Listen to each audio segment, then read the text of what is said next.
Guys, ಈಗ time 8:45 ಆಯಿತು. ಸ್ವಲ್ಪ ಕೆಲಸ ಇತ್ತು ಲ್ಯಾಪ್ಟಾಪಲ್ಲಿ, ಮುಗಿಸಿದೆ. ನಾನೇನು ಎದ್ದಿದ್ದು ಇವಾಗಲ್ಲ, ಬೆಳಗ್ಗೆ 6 ಗಂಟೆಗೆ ಎದ್ದೆ. ಸ್ವಲ್ಪ ಲೇಟ್ ಆಯಿತು ಎದ್ದೊಳೋದು. 6 ಗಂಟೆಗೆ ಎದ್ದು ಸ್ವಲ್ಪ ಹುಷಾರಿಲ್ಲ 2 ದಿನದಿಂದ. ಅದರಿಂದ ವರ್ಕೌಟ್ಸ್ ಎಲ್ಲ ಸ್ವಲ್ಪ ಮಾಡ್ತಾಯಿದ್ದೀನಿ, ಬಿಟ್ಟಿಲ್ಲ, ಸ್ವಲ್ಪ. ಸೊ ಇವತ್ತು ರೆಸ್ಟ್ ಡೇ ಹೇಳ್ಬೇಕಂದ್ರೆ, ಸಂಡೇ ಅಲ್ವಾ. ಸೊ ಹೇಳ್ದಂಗೆ ಇವತ್ತು ರೆಸ್ಟ್ ಡೇ. ಬಟ್ 2 ಡೇಸಿಂದ ನಾನೇನು ಹೆವಿ ವರ್ಕೌಟ್ ಮಾಡ್ತಾಯಿಲ್ಲ ರೆಸ್ಟ್ ತೊಗೊಳೋಕ್ಕೆ. ಸೊ ಅದಕ್ಕೆ ನಾನೇನು ಮಾಡಿದೆ ಅಂದರೆ, ಇವತ್ತು ಕಾರ್ಡಿಯೋ ಮಾಡೋಣ ಅಂತ ಇದ್ದೆ. ರನ್ನಿಂಗ್ ಮಾಡಿದ್ರೆ ಜಾಸ್ತಿ ಸುಸ್ತಾಗುತ್ತೆ. ಸೊ ಏನಾದರೂ ಒಂದು ಮಾಡಿದ್ರೆ ಒಂದು ಎನರ್ಜಿ ಜಾಸ್ತಿ ಆಗಬೇಕು. ಅದರಿಂದ ಅದಕ್ಕೆ ಸ್ವಲ್ಪ ಇವತ್ತು ಇದು ಏರೋಬಿಕ್ಸ್ ಝುಂಬಾ ಅಂತ ಕೇಳಿರ್ತೀರಲ್ವ, ಅದನ್ನು ಟ್ರೈ ಮಾಡಿದೆ. ವೀಡಿಯೋ ಹಾಕೋಣ ಅಂದ್ಕೊಂಡೆ, ಬಟ್ ಏರೋಬಿಕ್ಸ್ ಮಾಡ್ಬೇಕಾದ್ರೆ ಸಾಂಗ್ಸ್ ಹಾಕ್ಕೋಬೇಕು. ಸಾಂಗ್ಸ್ ಹಾಕ್ಕೊಂಡು ಮಾಡಿದ್ರೆ vlog full copyright. So ಅದಕ್ಕೆ ಹಾಗೆ ಮಾಡಿದ್ದೀನಿ, ಅದು ವೀಡಿಯೋ ಮಾಡಿಲ್ಲ. ಆ್ಯಂಡ್ ಡೈಲಿ ಇನ್ಮೇಲೆ ಈ ವ್ಲಾಗ್ಸಲ್ಲಿ ಏನು ಬರುತ್ತೆ ಅಂತಂದರೆ, ನಮ್ಮ ಮಾರ್ನಿಂಗ್ ವರ್ಕೌಟ್ಸು, ಆಮೇಲೆ ನಾನು ಡಯಟ್ ಪ್ಲ್ಯಾನಿಂಗು ಆ್ಯಂಡ್ ವರ್ಕೌಟ್ಸ್ ಎರಡೂ ಹಾಕ್ತೀನಿ. ಸೊ ನಂದು ಏನು ಗೊತ್ತಾ, ಫ್ಯಾಟ್ ಬಾಡಿ ಪರ್ಸೆಂಟೇಜ್ ಫುಲ್ಲು, ಬಾಡಿಯಲ್ಲಿ ಏನಿದೆಯಲ್ಲ ಫ್ಯಾಟ್ ಪರ್ಸೆಂಟೇಜ್ ಫುಲ್ಲು ಹೋಗಬೇಕು. ಪ್ಲಸ್ ಇನ್ಕ್ರೀಸ್ ಏನೇನು ಆಗಬೇಕು ಅಂದರೆ ಮಸಲ್ಲು, ಸ್ಟ್ರೆಂತಿಂಗ್, ಇವೆರಡು ಇನ್ಕ್ರೀಸು, ಫ್ಯಾಟ್ ಕಟ್ ಮಾಡಬೇಕು. ಸೊ ಇದಕ್ಕೆ ನಂದು ಏನು ಡಯಟ್ ಇದೆ, ಏನು ವರ್ಕೌಟ್ಸ್ ಇದೆ ಎಲ್ಲನೂ ಮಾಡ್ತಾಯಿರ್ತೀನಿ. ಸೊ ನಿಮಗೂ ಹೇಳ್ತಾ ಇರ್ತೀನಿ. ಇವಾಗ ವಾಕಿಂಗ್ ಹೋಗೋಣ ಅಂದ್ಕೊಂಡೆ. ನಮ್ಮ ಬ್ರೋ ಎಕ್ಸಾಮ್ ಬರೀಕ್ ಹೋಗೋರೆ. ಸೊ ಒಬ್ಬನೇ ಹೋಗ್ಬೇಕೀಗ, ಪರವಾಗಿಲ್ಲ ಹೋಗೋಣ, ಇನ್ನೂ ಒಂದು 10 ಮಿನಿಟ್ಸ್ ಹೋಗೋಣ. ಗೈಸ್, ಹೋಗೋಣ, ಮಮ್ಮಿನ ಮೀಟ್ ಮಾಡೋಣ. Good morning mummy. Good morning. ಏನು ಮಾಡ್ತಿದ್ದೆ ಇವತ್ತು ಟಿಫನು? ಉಪ್ಪಿಟ್ಟು. ನಾನು ತಿನ್ನಲ್ಲ, ಅದು ಉಪ್ಪಿಟ್ಟು.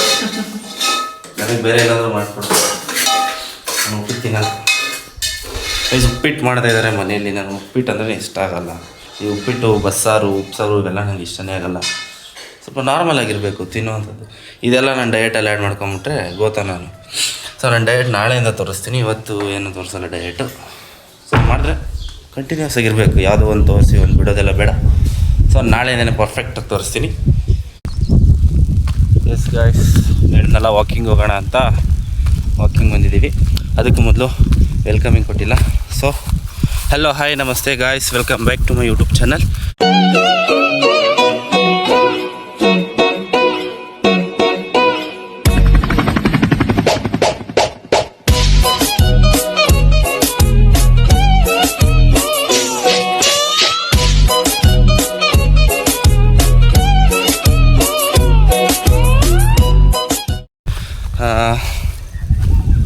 ಮುಂದೆ ಕೆಲವೊಂದು ಆ್ಯಡ್ ಮಾಡಬೇಕು, ಏನು ಮಾಡಬೇಕಂತ ಯೋಚನೆ ಮಾಡ್ತಾಯಿದ್ದೀನಿ, ನನಗೆ ಗೊತ್ತೇ ಆಗ್ತಾಯಿಲ್ಲ. ಸೊ ಯಾವ್ದಾರ ಐಡಿಯಾ ಇದ್ದರೆ ನನಗೆ ಹೇಳಿ. ಲೈಕ್ ಇವಾಗ ನಾನು ಜಾಸ್ತಿ ವ್ಲಾಗ್ಸ್ ನೋಡೋದು ಮಿಸ್ಟರ್ ಸುದೀಪ್ ಅವ್ರದ್ದು, ಆಮೇಲೆ ಸಂಧ್ಯಾ ವ್ಲಾಗ್ಸು, ಇವೆರಡೇ ನೋಡೋದು. ಸೊ ಅವರಿಬ್ಬರು ಹೇಳ್ತಾರೆ. ಸೊ ಅವರಲ್ಲಿ ಒಂದು ಸ್ವಲ್ಪ ತೊಗೊಂಡಿದ್ದೆ. ಇದು ಹಾಯ್ ಹಲೋ ನಮಸ್ತೆ ಗಾಯ್ಸ್, ಇದು ಬಂದುಬಿಟ್ಟು ಮಿಸ್ಟರ್ ಸುದೀಪ್ ಅವ್ರು ಹೇಳೋದೆ. ಸೊ ಇನ್ನೇನಾದ್ರು ಹೊಸ್ದಾಗಿ ಆ್ಯಡ್ ಮಾಡಬೇಕು, ನಂಗೆ ಐಡಿಯಾ ಬರ್ತಾಯಿಲ್ಲ. ಸೊ ಯೋಚನೆ ಮಾಡ್ತಾ ಇದ್ದೀನಿ, ಆದರೆ ಏನು ತಲೆಗೆ ಹೊಳಿತಲ್ಲ. ನಂಗೆ ಇಲ್ಲಿಗೇನಕ್ಕೆ ಬಂದೆ ಅಂದರೆ, ಇದು ನಮ್ಮ ಹೊಲ. ಇದು ನಮ್ಮ ಹೊಲದಲ್ಲಿ ಏನು ಪ್ರಾಬ್ಲಮ್ ಗೊತ್ತಾ, ಇಲ್ಲಿ ನೋಡಿ, ಇಲ್ಲೆಲ್ಲ ಟ್ರ್ಯಾಕ್ಟರ್ ಓಡಾಡುತ್ತೆ. ನೋಡಿ, ನಿಮ್ಗೆ ಕ್ಲಿಯರಾಗಿ ಕಾಣಿಸುತ್ತೆ, ಇಲ್ಲೆಲ್ಲ ಟ್ರ್ಯಾಕ್ಟರ್ ಓಡಾಡುತ್ತೆ. ಬಟ್ ಇದು ಏನಿದೆ, ಇದು ಕಂಬ, ಕೆಳಗಡೆ ಟ್ರ್ಯಾಕ್ಟರ್ ಹೋಗಲ್ಲ. ಸೊ ನೋಡಿ, ಫುಲ್ಲು ಇಷ್ಟೂ ನಾನು, ನಮ್ಮಪ್ಪ, ನಮ್ಮ ಅಜ್ಜಿ ಸೇರಿಕೊಂಡು ಗುದ್ಲಿ ಬರುತ್ತಲ್ವ, ಅದರಲ್ಲೂ ಅಗ್ದಿರೋದಿದು. ನಿಜ ಸಖತ್ತು ಬೆನ್ನೋ ಬಂದ್ಬಿಡುತ್ತೆ. ಯಾಕಂದರೆ ನಮ್ಗೆ ರೂಢಿ ಇರಲ್ವಲ್ಲ ಮಣ್ಣು ಕೆಲಸ ಮಾಡಿ. ಇಷ್ಟು ನಮಗೆ ಕಡಿಮೆ ಅಂತ ಕಾಣಿಸುತ್ತೆ ಇದು, ಬಟ್ ಮಾಡಿದಾಗ ಅದ್ರ ಕಷ್ಟ ಗೊತ್ತಾಗುತ್ತೆ. ಅವಾಗ ಅನ್ಕೋತೀವಿ, ಈ ಎತ್ತುಗಳು ಅವೆಲ್ಲ ಇಷ್ಟು ಜಾಗಕ್ಕೆ ನಾವು ಸುಸ್ತಾಗೋದು. ಈ ಎತ್ತುಗಳು ಅವೆಲ್ಲ ಕಷ್ಟಪಟ್ಟು ಅಷ್ಟು ಎಕರೆ, ಇಷ್ಟು ಜಾಗ ಅಲ್ಲ, ಎಕರೆಗಳು ಮಾಡಬೇಕು. ಅಷ್ಟು ಎಕರೆಗಳು ಎಷ್ಟು ಸ್ಟ್ರೆಂತ್ ಇರುತ್ತೆ ಅವಕ್ಕೆ. ಅವು ಮಾಡ್ತವೆ, ನಮ್ಗೆ ಅಷ್ಟು ಸ್ಟ್ರೆಂತ್ ಇಲ್ಲ. ಆ್ಯಂಡ್ ಇನ್ನೂ ಎಷ್ಟೋ ಜನ ವಯಸ್ಸಾಗಿರುತ್ತೆ, ಅವ್ರು ಮಣ್ಣು ಕೆಲಸನೇ ಮಾಡಿರ್ತಾರೆ ಅಂದ್ಕೊಳ್ಳಿ, ನಮ್ಗಿನ್ನ ಜಾಸ್ತಿ ಎನರ್ಜಿ, ಅವ್ರಿಗೆ ಸುಸ್ತೇ ಆಗೋಲ್ಲ ಬೇಗ, ಎಷ್ಟೊತ್ತು ಬೇಕಾದ್ರೂ ಮಾಡ್ತಾ ಇರ್ತಾರೆ. ಸೊ ಅದೇ ಹೇಳ್ತಾರಲ್ವ, ಒಂದು ಯಾವುದಾನ ಒಂದು ರೂಟಲ್ಲಿ ನಾವು ಪರ್ಫೆಕ್ಟಾಗಿ ಪ್ರಾಕ್ಟೀಸ್ ಮಾಡ್ತಾನೇ ಇದ್ದೀವಿ ಅಂತಂದರೆ ಅದ್ರಲ್ಲಿ ನಾವು ಎಕ್ಸ್ಪರ್ಟ್ ಆಗಿಬಿಡ್ತೀವಿ. ಅವರು ಅದೇ ರೀತಿ ಮಣ್ಣು ಕೆಲಸ ಮಾಡೋದ್ರಲ್ಲಿ ಎಕ್ಸ್ಪರ್ಟ್ ಆಗಿಬಿಟ್ಟಿರ್ತಾರೆ. ಅವ್ರಿಗೆ ಯಾವುದೇ ರೀತಿ ಸುಸ್ತಾಗಲ್ಲ. ಸೊ ಇವಾಗ ನಾನು ಪ್ರಾಕ್ಟೀಸ್ ಮಾಡೋ ಗ್ರೌಂಡ್ ಹತ್ರ ಹೋಗೋಣ. ನಾನು ನಮ್ಮ ಬ್ರೋ ಇದ್ದಿದ್ದರೆ ನಾವು ದೂರ ಹೋಗಿ ಮಾತಾಡ್ಕೊಂಡು ಹೋಗ್ಬಿಡ್ತಾಯಿದ್ವಿ. ಒಬ್ಬನಿಗೆ ಹೋಗೋಕೆ ಬೇಜಾರು. ಸೊ ನಾನು ಪ್ರಾಕ್ಟೀಸ್ ಮಾಡೋ ಜಾಗ ತೋರಿಸ್ತೀನಿ ನೋಡಿ. ಇದೆ ನಮ್ಮೂರು ಗ್ರೌಂಡು. ಅಲ್ಲಿ ಹುಡುಗರೆಲ್ಲ ಕ್ರಿಕೆಟ್ ಆಡ್ತಾಯಿದ್ದಾರೆ ನೋಡಿ. ಹೇಳ್ಬೇಕಂದ್ರೆ ನಾನು ಅಲ್ಲೇ ಫಸ್ಟು ಪ್ರಾಕ್ಟೀಸ್ ಮಾಡ್ತಾಯಿದ್ದಿದ್ದು. ಆ ಗುಡ್ಡೆ ನನ್ನ ಏಮಿತ್ತು ಅಲ್ಲಿಂದ ಬಿಸಾಕೋದಕ್ಕೆ ಡಿಸ್ಕು.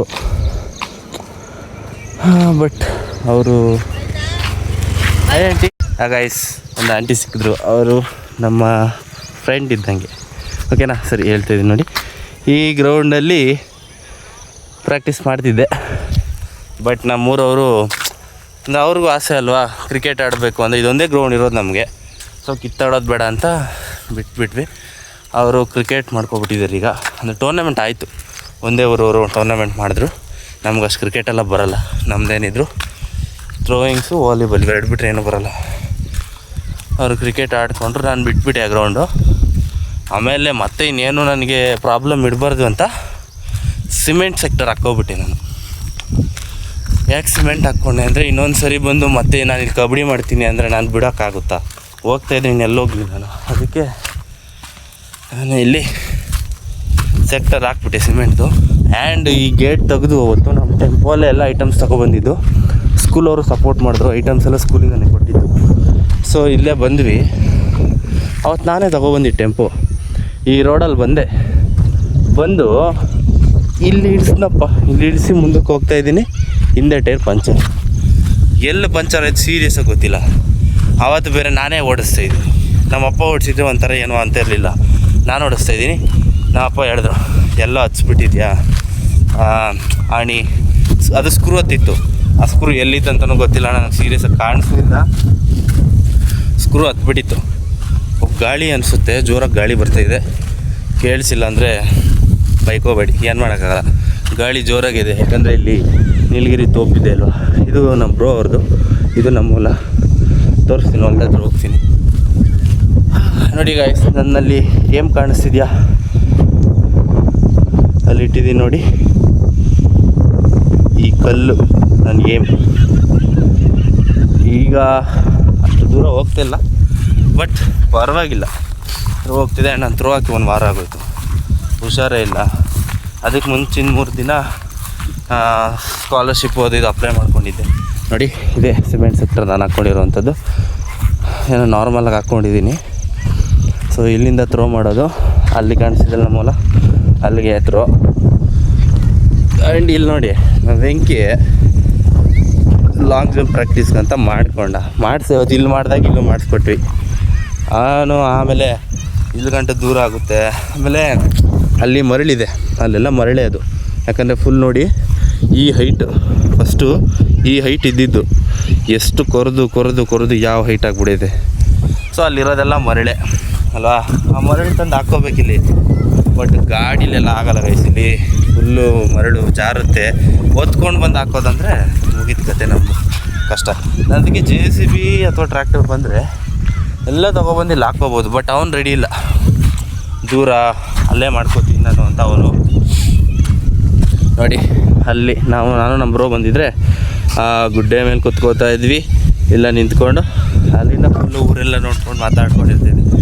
ನಾವು ಬಂದರೆ 1 ಅವರ್ 2 ಅವರ್ ಮಾತಾಡ್ತೀವಿ. ಏನೋ ಒಂದು ಇದ್ದೇ ಇರುತ್ತೆ ಗೊತ್ತಲ್ಲ, ಹುಡುಗರ ಮೇಲೆ ಏನೋ ಒಂದು ಮಾತಾಡ್ತಾನೆ ಇರ್ತೀವಿ.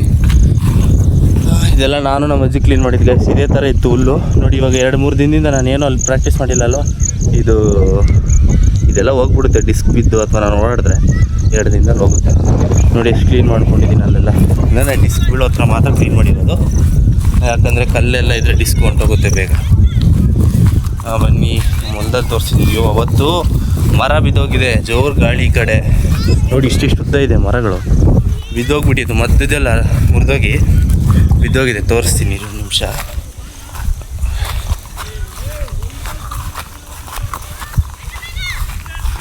ಅಲ್ಲಿ ನೋಡಿ ಕಾಣಿಸ್ತಾ ಇದೆ ಅಲ್ವಾ, ಇಲ್ಲಿ ನೋಡಿ ಮರ ಹೆಂಗೆ ಮುರಿದು ಬಿದ್ದೋಗಿದೆ. ಆ ಮರ ಅಷ್ಟು ಬೆಂಡ್ ಮಾಡಿರೋದು ನಾನು ಅಪ್ಪ ಸೇರಿ ಅದನ್ನು ಎಳೆದು ಕಟ್ಟಿರೋವಂಥದ್ದು. ಆಮೇಲೆ ಇನ್ನೊಂದು ಯಾವುದೋ ಮರ ಅರ್ಧ ಮುರಿದೋಗಿ ಬಿದ್ದೋಗಿದೆ, ಅದು ಕೆಳಗೆ ಬೀಳಬೇಕು. ನಾವು ಅಷ್ಟು ಇಟ್ಟಲ್ಲ ಹತ್ತಕ್ಕೆ ಚಾನ್ಸಲ್ಲ. ಇಲ್ಲೇ ನಮ್ಗೆ ಅರ್ಧ ಕಾಣಿಸ್ತಿದೆ ಅಲ್ವಾ, ಅಲ್ಲಿ ತುಂಬ ಹಳ್ಳ, ಅದು ಎಲ್ಲ ನಮ್ಮದು ಕೆಳಗಡೆ ಇರೋದು. ಮೇಲೆ ಇಲ್ಲ. ನಾವು ಇಲ್ಲಿ ಮೇಲೆ ಇದ್ದೀವಿ, ಅಲ್ಲಿ ಕೆಳಗಡೆ ಇದೆ. ಸೊ ಹಿಂಗಿದೆ ನೋಡಿ, ನನ್ನ ಏಮ್ ಇದು, ಇಲ್ಲಿಗೆ ಬರಬೇಕು ಡಿಸ್ಕು. ಸೊ ಇದು ಈಗ ಅಲ್ಲಿಗೆ ಬರುತ್ತೆ. ಸೊ ಈ ಕಲ್ಲು ಮುಂದೆಗೆಲ್ಲ ಬರುತ್ತೆ. ಇನ್ನು 20 ಮೀಟರ್ಸ್ 25 ಮೀಟರ್ಸ್ ಇನ್ಕ್ರೀಸ್ ಮಾಡಬೇಕು. ಒಂದೇ ದಿನದಲ್ಲೆಲ್ಲ ಆಗಲ್ಲ, ಅದು ಕನ್ಸಿಸ್ಟೆನ್ಸಿ ಬೇಕು. ಕನ್ಸಿಸ್ಟೆನ್ಸಿ ಬರ್ತಿಲ್ಲ, ಯಾಕಂದರೆ ಹಿಂಗೆ ಹುಷಾರಿಲ್ದಂಗೆ ಆಗ್ಬಿಡುತ್ತೆ ನಂಗೆ ಸುಮ್ಮನೆ. ಏನಕ್ಕಂತನೂ ಗೊತ್ತಿಲ್ಲ. ಹುಷಾರಿದ್ದಾಗ ಎಲ್ಲ ಒಳ್ಳೆ ಥ್ರೋ ಮಾಡಿಬಿಡ್ತೀನಿ, full all out, body full all out ಕೊಟ್ಬಿಡ್ತೀನಿ. ಸೊ ಅದರಿಂದನೇ ಮೇ ಬಿ ನನಗೆ ಹುಷಾರಿಲ್ದಂಗೆ ಆಗುತ್ತೇನೋ. ಸೊ ನಾರ್ಮಲಾಗಿ ಪ್ರಾಕ್ಟೀಸ್ ಮಾಡಬೇಕು. ಆ್ಯಂಡ್ ಡ್ರಿಲ್ಸ್ ಮೇಲೆ ಪ್ರಾಕ್ಟೀಸ್ ಮಾಡಬೇಕು. ನಮ್ಮ ಸರ್ ಹೇಳ್ತಾಯಿದ್ರು, ನಿಮ್ಮದು ಮತ್ತು ಇನ್ನೊಂದು ನಮ್ಮ ಫ್ರೆಂಡ್ ಒಬ್ಬನಿದ್ದಾನೆ, ನನ್ನ ಜೂನಿಯರು, ಅವನದು ನಂದು ಒಂದೇ ಮಿಸ್ಟೇಕ್ ಆಗೋದು ಏನಂದರೆ, ಲಾಸ್ಟ್ ಸ್ಟೆಪ್ ಫಿನಿಷಿಂಗ್ ಸ್ಟೆಪ್ಪಲ್ಲಿ ನಮ್ಮದು ಲೆಗ್ ರೊಟೇಟ್ ಆಗೋಲ್ಲ. ರೈಟ್ ಲೆಗ್ ರೊಟೇಟ್ ಆದರೆ ಪವರ್ ಫುಲ್ಲು ಲೆಗ್ಗಿಂದ ಸಿಗುತ್ತೆ. ಬಟ್ ನಾವು ಅಪ್ಪರ್ ಬಾಡಿ ಲ್ಯಾಟ್ಸ್ ಪವರಿಂದ ಆ್ಯಂಡ್ ಶೋಲ್ಡರ್ ಪವರಿಂದ ಥ್ರೋ ಮಾಡ್ತಿರೋದು, ಅದೇ ಇಲ್ಲಿ ಗಂಟ ಹೋಗುತ್ತೆ. ಇನ್ನು ನಮ್ಗೆ ಲೆಗ್ ಪವರ್ ಸಿಕ್ಬಿಟ್ರೆ ನಾನು ಅಂದ್ಕೊಂಡಿರೋ ಗೋಲ್ ರೀಚ್ ಆಗಿಬಿಡುತ್ತೆ. ಸೊ ಅದಕ್ಕೆ ಪ್ರಾಕ್ಟೀಸ್ ಬೇಕು. ಪ್ರಾಕ್ಟೀಸ್ ಇದ್ದರೆ ಆಗುತ್ತೆ. ಸೊ ಬಾಯ್ ಹೇಳೋಣ, ನಾಳೆ ಬರೋಣ.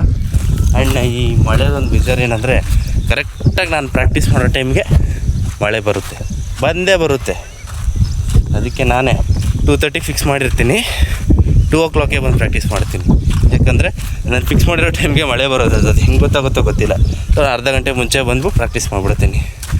ನನಗೆ ಅರ್ಧ ಗಂಟೆ ಸಾಕು ವಾರ್ಮಪ್ ಮಾಡಿಕೊಂಡು ಡ್ರಿಲ್ಸ್ ಪ್ರಾಕ್ಟೀಸ್ ಮಾಡೋಕ್ಕೆ.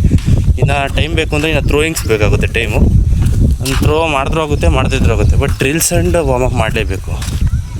ಅದಕ್ಕೆ ನಮ್ಮ ಅಜ್ಜಿ ಏನು ಹೇಳಿದ್ರು ಅಂದರೆ, ಅಲ್ಲಿ ಕಾಣಿಸ್ತಿದೆ ಅಲ್ವಾ, ಅಲ್ಲಿ ಸೆಕ್ಟರ್ ಹಾಕ್ಕೊಂಡು ಈ ಕಡೆ ಸಿ ಅಂತ ಹೇಳಿದ್ರು. ಫಸ್ಟ್ ಹೇಳಿದರೆ ಪ್ಲ್ಯಾನ್ ಮಾಡ್ತಿದ್ದೆ. ಯಾಕಂತಂದರೆ ಇದು ಓಕೆ, ಇಲ್ಲಿ ಸ್ಟಡಿಯಾಗಿದೆ, ಸಮ ಇದೆ.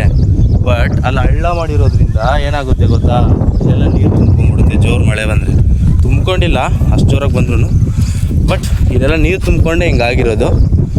ಇಲ್ಲಾಗಿದ್ದಿದ್ರೆ ಅಲ್ಲಿ ಆ ಕಡೆ ಹಳ್ಳ ಇದೆ ಅಲ್ವಾ, ನೀರೆಲ್ಲ ಹೋಗಿ ಆ ಕಡೆ ಹೋಗ್ಬಿಡುತ್ತೆ, ನಮಗೆ ಪ್ರಾಬ್ಲಮ್ ಇರೋಲ್ಲ. ಸೊ ಅಲ್ಲಿ ಮಾಡ್ಕೋಬೋದಿತ್ತು. ಇದನ್ನು ಮಾಡಿದ್ಮೇಲೆ ನಮ್ಮ ಅಜ್ಜಿ ಐಡಿಯಾ ಕೊಡ್ತಾರೆ. ಏನು ಮಾಡೋಣ, ಟ್ರೈನಲ್ಲಿ ಮೇಲೆ ಟಿಕೆಟ್ ತೊಗೊಂಡು ಏನು ಮಾಡೋಣ, ಯೂಸೇ ಇಲ್ಲ. ಅಲ್ಲಿ ಹೋಗ್ತಿದ್ದೆಲ್ಲ ಗಾಯಸ್, ಇವಾಗ ತೋರಿಸಿದ್ನಲ್ಲ, ಅವು ಜಂಗ್ಲಿ ಪಾರಿವಾಳ ಅಂತ. ಆಗ ನಂಗೆ ಫುಲ್ ಕ್ರೇಜ್ ಇತ್ತು, ಪಾರಿವಾಳ ಸಾಕಬೇಕು, ಆರಿಸ್ಬೇಕು, ಪಾರಿವಾಳಗಳನ್ನ ಶೋಕ್ ತರಬೇಕು, ಆ ಥರ ಎಲ್ಲ ಆಸೆ ಇತ್ತು. ಯಾವಾಗ ಅಂದರೆ ಸಿಕ್ಸ್ತಿಂದ ಸ್ಟಾರ್ಟ್ ಆಗಿದ್ದು. ಸೊ ಲಾಕ್ಡೌನ್ ಆಗೋಯ್ತು 7th ಅಲ್ಲೆಲ್ಲ. ಸೊ ಲಾಕ್ಡೌನ್ ಮುಗೀತು 7th. ನೆಕ್ಸ್ಟು 8th ಸ್ಟ್ಯಾಂಡರ್ಡಿಂದ ಸ್ಟಾರ್ಟ್ ಮಾಡಿದೆ ನಾನು. ಅಂದರೆ 7th ಅಲ್ಲೆಲ್ಲ ನಾನು ಏನು ಮಾಡಿದ್ದೆ ಅಂದರೆ, ಅಲ್ಲಿ ನೋಡಿ ಜಂಗ್ಲಿ ಪಾರಿವಾಳ ಕೂತಿದ್ದಾವೆ, ಅಲ್ಲಿ ಕಾಣಿಸ್ತಿದೆ ಅನ್ಸುತ್ತೆ ಅಲ್ವಾ, ಆ ಥರ ಈ ಥರ ಹೊಲ್ದ ಹತ್ರ. ಆಮೇಲೆ ನಮ್ಮ ಮನೆ ಮೇಲೆ ನಾವು ಜೋಳ ಇಟ್ಟಿದ್ವಿ. ಜೋಳ ತಿನ್ನೋಕ್ಕೆ ಡೈಲಿ ಮಾರ್ನಿಂಗ್ ಹೊತ್ತಾಗೋ ಅಷ್ಟೊತ್ತಿಗೆ ಬಂದ್ಬಿಡೋವೆಲ್ಲ. ಎಷ್ಟು ಇರೋವು ತುಂಬ. ನಮ್ಮ ಮನೆ ಮೇಲೆ ಏನಿದೆ ಜಾಗ, ಟೆರಸ್ ಫುಲ್ಲು ಅವೇ ಇರೋವು. ನಾನೇನು ಮಾಡಿದೆ, ನಂಗೆ ಸಾಕೋಕೆ ಇಷ್ಟ, ಬಟ್ ನನ್ನ ಹತ್ರ ಕಾಸಿಲ್ಲ ಫ್ಯಾನ್ಸಿ ಎಲ್ಲ ತೊಗೊಂಡು ಸಾಕಬೇಕಂದ್ರೆ. ಜೋಡಿನೇ 2,000-3,000 ಇರುತ್ತವು. ಸೊ ಏನು ಮಾಡಿದೆ ಅಂತಂದರೆ, ಇವನ್ನೇ ಹಿಡಿಯೋಣ, ಏನು ಇವು ಪಾರಿವಾಳನೇ ಅಲ್ವಾ. ನನಗೆ ಅವಾಗ ಅಷ್ಟು ಐಡಿಯಾ ಇಲ್ಲ, ಇವು ಮನುಷ್ಯರ ಜೊತೆ ಅಷ್ಟೊಂದು ಮಿಂಗಲ್ ಆಗಲ್ಲ ಇವು. ಅಂದರೆ ಇವೊಂಥರ ಇವಾಗ ಇದ್ದಿದೆ ಅಲ್ವ ಕೋಳಿ, ಕಾಡು ಹುಂಜ ಮತ್ತು ನಾರ್ಮಲ್ ಹುಂಜ ಇರುತ್ತಲ್ವ. ಕಾಡು ಹುಂಜಗಳು ನಮ್ಮ ಕೈಗೂ ಸಿಗಲ್ಲ, ನಮಗೆ ಸಿಕ್ಕರೆ ನಮ್ಮನ್ನೇ ಕಚ್ತಾವೆ, ಉಕ್ಕುತ್ತವೆ. ಅದೇ ಥರ ಇವು ಕೂಡ ಮನುಷ್ಯರ ಜೊತೆ ಬೆರೆಯಲ್ಲ. ಸೊ ನಾನೇನು ಮಾಡಿದೆ, ಇವನ್ನೇ ಹಿಡ್ಕೊಂಡೆ. ಒಂದೇ ಸರಿ ಹಿಡ್ದಿದ ತಕ್ಷಣ 4 ಪಾರಿವಾಳ ಸಿಕ್ತು. 5 ಇತ್ತು. ಒಂದು ಯಾವುದೋ ಚಿಕ್ಕ ಮರಿ ಬೋನ್ ಹಾಕಿದ್ದೆ. ಬೋನ್ ತೆಗ್ದಿದ ತಕ್ಷಣ ಹಾರೋಗ್ಬಿಡ್ತು. ಮಿಕ್ಕಿದ್ದು ಹಿಡಿದು ರೆಕ್ಕೆ ಕಟ್ ಮಾಡ್ಬೋದು ಅವಕ್ಕೆ, ಮತ್ತೆ ಬೆಳೀತಾ ಇರುತ್ತೆ. ಸೊ ರೆಕ್ಕೆ ಕಟ್ ಮಾಡಿ ಆಮೇಲೆ ಬಿಟ್ಟಿದ್ದೆ. ಕೇಜೆಲ್ಲ ಮಾಡಿಸಿದ್ದೆ. ಮನೆ ಮೇಲೆ ಹೋದರೆ ಕೇಜ್ ತೋರಿಸ್ತೀನಿ ಯಾವಾಗಾದರೂ. ಮಸ್ತಾಗಿ ಮಾಡಿಸಿದ್ದೆ ಕೇಜೆಲ್ಲ. ನಮ್ಮ ಅಪ್ಪನೂ ಸಪೋರ್ಟ್ ಮಾಡಿದ್ದಾರೆ ಅದಕ್ಕೆ. ಫುಲ್ಲು ಕೇಜೆಲ್ಲ ಮಾಡಿಸಿ ಆಮೇಲೆ 1-2-3 ಮಂತ್ಸ್ ಆಯಿತು. ಏನು ಇವು ನಮ್ಮ ಜೊತೆ ಏನು ಅಷ್ಟೊಂದು ಇಂಟ್ರ್ಯಾಕ್ಟ್ ಇಲ್ಲ. ಇವಾಗ ಹೆಂಗೆ ಏನೋ ಒಂದು ಸಾಕಿದ್ದೀವಿ ಅಂತಂದರೆ ನಾವು ಕರೆದ್ರೆ ನಮ್ಮ ಹತ್ರ ಬರಬೇಕು, ಅವು ನಮ್ಮ ಜೊತೆ ಇರಬೇಕು, ಆ ಥರ ಎಲ್ಲ ಏನಿಲ್ಲ. ಸೊ ಏನು ಮಾಡಿದ್ವಿ, ನಾವಪ್ಪ 2 ಜೊತೆ ತೊಗೊಬಿಡೋಣ ಯಾವುದಾದ್ರೂ ಅಂತ ಹೋಗಿ ತೊಗೊಬಂದ್ವಿ. ತಾರಾ ಜೋಡಿ ಮತ್ತು ತಾಮ್ರಲ್ 2 ತೊಗೊಬಂದ್ವಿ. ತಾರಾ ಅಷ್ಟಕ್ಕಷ್ಟೇ, ಅವು ಜಾತಿನೇ ಹಂಗೆ, ಅವು ಅಷ್ಟೊಂದು ಮಿಂಗಲ್ ಆಗಲ್ಲ. ಯಾವುದನ್ನ ಸಿಂಗಲ್ ಬರ್ಡ್ ಇದ್ದರೆ ಮಾತ್ರ ಜೊತೆಗೆ ಬರುತ್ತೆ. ಡಬಲ್ ಮೇಲು ಫಿಮೇಲ್ ಇದ್ದರೆ ಅವೆರಡೂ ಯಾರನ್ನೂ ಹತ್ರ ಸೇರಿಸಲ್ಲ, ಬೇರೆ ಪಾರಿವಾಳನೂ ಹತ್ರ ಸೇರಿಸ್ಕೊಳ್ಳಲ್ಲ. ಆ್ಯಂಡ್ ಇದು ತಾಮ್ರಲ್ಲಿ ಇತ್ತಲ್ವ, ಅದು ಆ ಥರ ಅಲ್ಲ, ನಾರ್ಮಲ್. ಅದೆಲ್ಲ ಮಸ್ತಾಗಿ ನನ್ನ ಹತ್ರ ಇತ್ತು. ಆ್ಯಂಡ್ ನಾನು ಆರಿಸಿದಾಗ 2.5 ಅವರ್ 3 ಅವರೆಲ್ಲ ಟೈಮಿಂಗ್ ಕೊಟ್ಟಿತ್ತು. ಅಂದರೆ ಚಿಕ್ಕ ಪಟ್ಟ ಅಂದರೆ ಮರಿ ಅಂತ, ಚಿಕ್ಕದಿದ್ದಾಗೆ ಅದು 2 ಅವರ್ 3 ಅವರ್ ಕೊಟ್ಟಿತ್ತು ಟೈಮಿಂಗು. ಅದಾದಮೇಲೆ ಹಂಗೆ ಒಂದು 2-3 ತಿಂಗಳು ಹೋಯ್ತು. ನಮ್ಮ ಅಪ್ಪ ಅವರ ಫ್ಯಾಕ್ಟ್ರಿ ಒಂದು ಅಜ್ಜಿ ಇದ್ದರು. ಅಜ್ಜಿಗೆ ಪಾಪಕ್ಕೆ ಗೊತ್ತಿಲ್ಲ, ಪಾರಿವಾಳಗಳು ತುಂಬ ಪಾರಿವಾಳ ಸಾಕಿದ್ರು. ಅದರಲ್ಲಿ ಅಜ್ಜಿಗೆ ಜಾತಿ ತಳಿ ಅವೆಲ್ಲ ಏನೂ ಗೊತ್ತಿಲ್ಲ, ಬಟ್ ಸಾಕ್ಬಿಟ್ಟಿದ್ರು. ಅದ್ರಲ್ಲಿ ನನಗೆ ಬೇಕಾಗಿದ್ದು ಧೂಮ ದುಬಾಸ್ ಎಲ್ಲ ಎಷ್ಟು ಚೆನ್ನಾಗಿರೋವೆಲ್ಲ ಇದು ಪಾರಿವಾಳಗಳು ಎಲ್ಲ ತೊಗೊಬಂದ್ಬಿಟ್ಟೆ. ಒಂದು 4-5 ಪಾರಿವಾಳ ತೊಗೊಬಂದೆ. ಅಜ್ಜಿ ಸಾಕೋಕ್ಕಾಗಲ್ಲ ಅಂದ್ಬಿಟ್ಟು ನಾನು ತೊಗೊಬಂದೆ. ಅದು ಪಾರಿವಾಳ ಎಲ್ಲಿ ದೂರ ಅಂದರೆ ಒಂದು ಹೂಮರ್ ಅಂತ ಇರುತ್ತೆ ಪಾರಿವಾಳ, ಅದು ಡಿಸ್ಟೆನ್ಸ್ ಅಂದರೆ ಟೈಮಿಂಗ್ ಪಾರಿವಾಳ, ಡಿಸ್ಟೆನ್ಸ್ ಪಾರಿವಾಳ 2 ಥರ ಇರುತ್ತೆ. ಅದರಲ್ಲಿ ನನ್ನ ಹತ್ರ 2 ಇತ್ತು. ಒಂದು ಟೈಮಿಂಗ್ ಅಂದರೆ ನಾರ್ಮಲ್ ಎಲ್ಲ ಪಾರಿವಾಳ ಟೈಮಿಂಗ್ ಕೊಡುತ್ತೆ.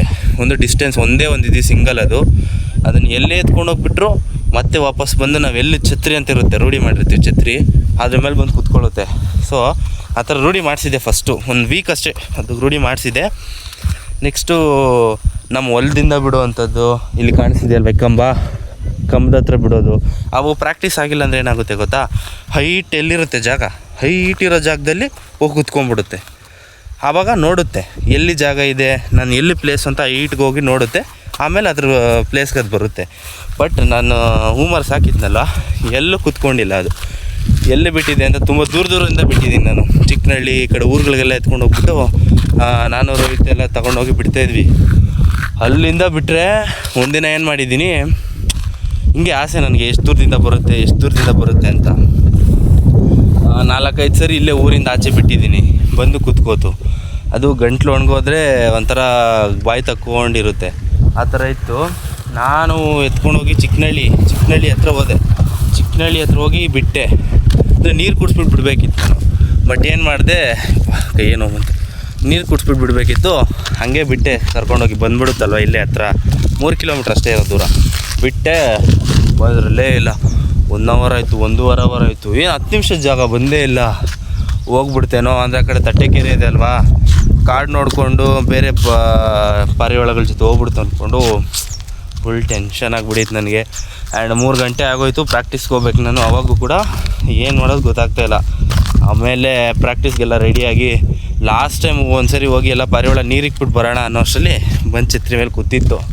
ಆವಾಗ ಇಳಿಸ್ಕೊಂಡು ಅದಕ್ಕೆ ಕಳ್ಳೆ ಪಪ್ಪು ಎಲ್ಲ ಕೊಟ್ಟು ನೀರು ಕುಡಿಸಿ ಆಮೇಲೆ ಒಳಗಡೆ ಬಿಟ್ಟೆ.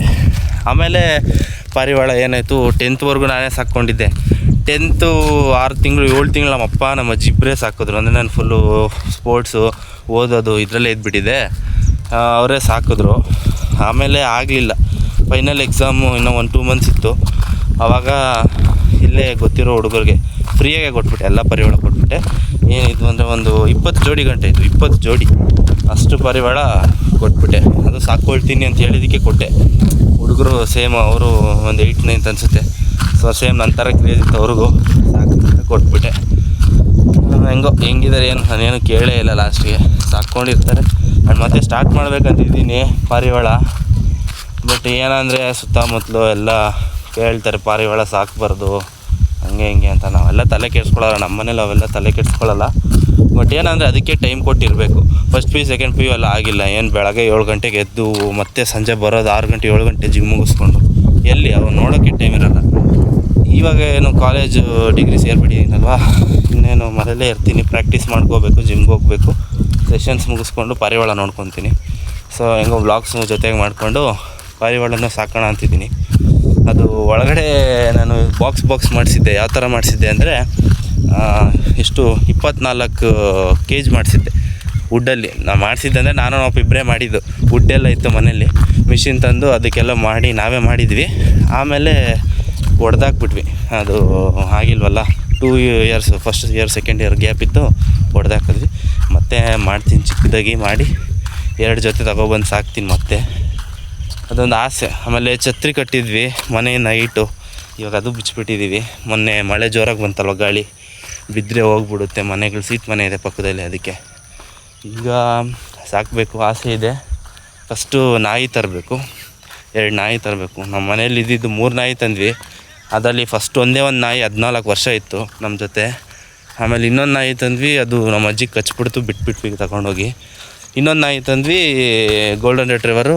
ಮನೆ ಹತ್ರ ಹಸುಗಳು ಕಟ್ಟಾಕ್ತಾರೆ, ಅದು ಒಂಥರ ರಕ್ತ ಇರೋ ಹುಳ ಬರುತ್ತೆ. ಅದು ಗೋಲ್ಡನ್ ರಿಟ್ರೀವರ್ ಕೂದಲು ಜಾಸ್ತಿ ಅಲ್ವಾ, ನಾವು ನೋಡ್ಕೊಂಡಿಲ್ಲ, ಒಳಗಡೆನೇ ರಕ್ತ ಹೀರಿ ಫುಲ್ ವೀಕ್ ಆಗೋಯ್ತು ನಾಯಿ, ಸತ್ತೋಯ್ತು ಅದು ಕೂಡ.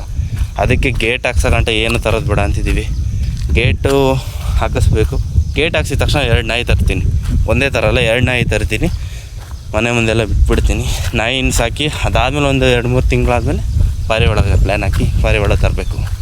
ಸೊ ಟೈಮ್ ಇರಬೇಕು, ಎಲ್ಲ ಮಾಡಬೇಕಂದ್ರು. ಟೈಮ್ ಇಲ್ಲ ಅಂದರೆ ಏನೂ ಮಾಡೋಕ್ಕಾಗಲ್ಲ. ಇವಾಗಲೇ ಟೈಮ್ ಸಿಗ್ತಲ್ಲ, ಇನ್ನು ಅವಾಗೇನೋ ಗೊತ್ತಿಲ್ಲ. ಬಟ್ ಮಾಡಬೇಕು, ಆಸೆ ಇದೆ, ಮಾಡೋಣ. ಇನ್ನೇನು ಮನೆಗೆ ಹೋಗ್ತಾಯಿದ್ದೀನಿ. ನಮ್ಮ ಬ್ರೋ ಇದ್ದಿದ್ರೆ ಇಷ್ಟು ಬೇಗ ಎಲ್ಲ ಹೋಗ್ತಾ ಇರಲಿಲ್ಲ, ಇನ್ನೂ ಏನೋ ಮಾತಾಡ್ಕೊಂಡಿರ್ತಿದ್ವಿ. ಇವಾಗ ಟೈಮ್ ಆಯಿತು, ಮನೆಗೆ ಹೋಗಿ ಟಿಫನ್ ಮಾಡಿಲ್ಲ, ಇನ್ನು ಟಿಫನ್ ಮಾಡಬೇಕು. ಹುಷಾರಿಲ್ಲ, ಮಾತ್ರ ನುಗ್ಗಬೇಕು. ನೋಡಿ, ಇದೆಲ್ಲ ನಮ್ಮ ದೊಡ್ಡಪ್ಪ ಅವ್ರ ಹೊಲ. ಅಲ್ಲಿದೆ ಅಲ್ವಾ ಮರಗಳು ಕಾಣಿಸ್ತಿದೆ, ಇದು ನಮ್ಮ ಹೊಲ. ಅಲ್ಲಿ ನೋಡಿ, ಮರ ಎಲ್ಲ ನಾವೇ ಕಟ್ ಮಾಡಿ ಹಾಕಿದ್ದೀವಿ. ಇಲ್ಲಿ ನಮ್ಮ ಮನೆ, ಪರ್ಪಲ್ ನಮ್ಮ ಮನೆ. ಅದ್ರ ಮೇಲೆ ಛತ್ರಿ ಕಟ್ಟಿದ್ವಿ. ತೆಂಗಿನ ಮರಗಳಿಗಿಂತ ಹೈಟ್ ಇತ್ತು, ಆ ಮನೆಗಳಿಗಿಂತ ಹೈಟ್ ಇತ್ತು ಛತ್ರಿ. ಅದು ಹೈಟ್ ಮಾಡೋ ಥರ ಎಲ್ಲ ಫುಲ್ ಐಡಿಯಾನ ಮಾಡಿ ನಾವೇ ಮಾಡಿದ್ದು. ಅಂದರೆ ಹಿಂಗೆ ರೋಪ್ ಫುಲ್ ಮಾಡಿದ್ರೆ ಅದು ಛತ್ರಿ ಮೇಲೆ ಹೋಗೋ ಥರ ಮಾಡಿದ್ವಿ. ನಮ್ಮ ಅಪ್ಪಗೂ ಆಸೆ ಇತ್ತು ಸಾಕಬೇಕಂತ, ನನಗೂ ಆಸೆ ಇತ್ತು. ಸೊ ಮಾಡಿದ್ವಿ ಆ ಥರ. ಹಾಗಾಯಿಸದೆ ಬೆಳಗ್ಗೆ ವಿಡಿಯೋ ಮಾಡಿ ಮುಗಿಸಿ ನಾನು ಟಿಫನ್ ಮಾಡಿಕೊಂಡು ಕಟ್ಟಿಂಗ್ ಮಾಡ್ಸೋಕ್ಕಂತ ಹೋಗಿ ಬರೋ ಅಷ್ಟರಲ್ಲಿ ಆಗಿತ್ತು 12:31. ಬಂದು ಇವತ್ತು ಊಟ ಏನೂ ಮಾಡಿಲ್ಲ, ಬಂದು ಮಾತ್ರ ನುಂಗಿ ಮಲ್ಕೊಂಬಿಟ್ಟೆ, ಸುಸ್ತಾಗ್ಬಿಟ್ಟು ಮತ್ತೆ ಜ್ವರ ಬಂದುಬಿಟ್ಟಿತ್ತು. ಮಲಗಿ ಇವಾಗ ಎದ್ದಿದ್ದು. ಸೊ ವ್ಲಾಗ್ ಎಡಿಟ್ ಮಾಡಿದ್ದೆ, ಇವಾಗ ಇದನ್ನು ಆ್ಯಡ್ ಮಾಡಿ ಪೋಸ್ಟ್ ಮಾಡ್ತೀನಿ. ಇವತ್ತೇ ಪೋಸ್ಟ್ ಮಾಡ್ತೀನಿ, ಅವತ್ತೇ ನೈಟ್ ಪೋಸ್ಟ್ ಮಾಡೋಣ ಅಂತ ಪ್ಲ್ಯಾನ್ ಮಾಡಿದ್ದೀನಿ. ಸೊ ಸ್ವಲ್ಪ ಸಪೋರ್ಟ್ ಮಾಡಿ. ನನಗೆ ಗೊತ್ತು ಇದು ತುಂಬ ಲೆಂತಿ ಆಯಿತು ವೀಡಿಯೋ ಅಂತ, 21 ಮಿನಿಟ್ಸ್. ನಾನು ಅಂದ್ಕೊಂಡಿಲ್ಲ ಇಷ್ಟು ಉದ್ದ ಆಗುತ್ತೆ ಅಂತ. ಬಟ್ ಫಸ್ಟ್ ವ್ಲಾಗೆ ಈ ಥರ ಲೆಂತ್ ಆಗೋಯ್ತು. ಬಟ್ ಓಕೆ, ಗೊತ್ತು ಆಲ್ಮೋಸ್ಟ್ ಯಾರೂ ಫುಲ್ಲು ನೋಡೋಲ್ಲ. ಬಟ್ ಯಾರು ಇಲ್ಲಿವರೆಗೂ ನೋಡಿದ್ದೀರಾ ಅವ್ರಿಗೆ ಥ್ಯಾಂಕ್ ಯು ಹೇಳೋಕ್ಕೆ ಇಷ್ಟಪಡ್ತೀನಿ. ಆ್ಯಂಡ್ ಇನ್ಮೇಲೆ ಸ್ವಲ್ಪ ಸಪೋರ್ಟ್ ಮಾಡಿ, ಡೈಲಿ ವ್ಲಾಗ್ಸ್ ಹಾಕ್ತೀನಿ. ಆ್ಯಂಡ್ ಯಾರು ಇಂಟ್ರೆಸ್ಟ್ ಇದೆಯೋ ಅವರು ನನಗೆ ಕಮೆಂಟ್ ಹಾಕಿ ಎಷ್ಟು ನಿಮಿಷದ ವ್ಲಾಗ್ ಮಾಡಿದ್ರೆ ಎಲ್ಲರೂ ನೋಡ್ತಾರೆ ಆ್ಯಂಡ್ ನೀವು ನೋಡ್ತೀರಾ ಅಂತ ನನಗೊಂದು ಕ್ಯೂರಿಯಾಸಿಟಿ. ಎಷ್ಟು ನಿಮಿಷದ ಮಾಡಲಿ ಏನೋ ನನಗೊಂದು ಐಡಿಯಾ ಬೇಕಲ್ವಾ, ಸೊ ಅದಕ್ಕೆ. ಸೊ ಅದನ್ನು ಹಾಕಿ, ಅದು ಹೇಳ್ತಾ ಇವತ್ತಿನ ವ್ಲಾಗ್ ಇಷ್ಟೇ. ಇಲ್ಲಿವರೆಗೂ ನೋಡಿದ್ದಕ್ಕೆ ಥ್ಯಾಂಕ್ ಯು. ಲೈಕ್ ಮಾಡಿ, ಸಬ್ಸ್ಕ್ರೈಬ್ ಮಾಡಿ, ಕಮೆಂಟ್ ಮಾಡಿ, ಆ್ಯಂಡ್ ನಿಮ್ಮ ಫ್ರೆಂಡ್ಸ್ಗೆ ಸ್ವಲ್ಪ ಶೇರ್ ಮಾಡಿ, ಪ್ರಮೋಟ್ ಮಾಡಿ. Thank you. 7 ಜನ್ಮದಲ್ಲೂ ಕನ್ನಡ ಕುಲವಾಗಿರುವೆ.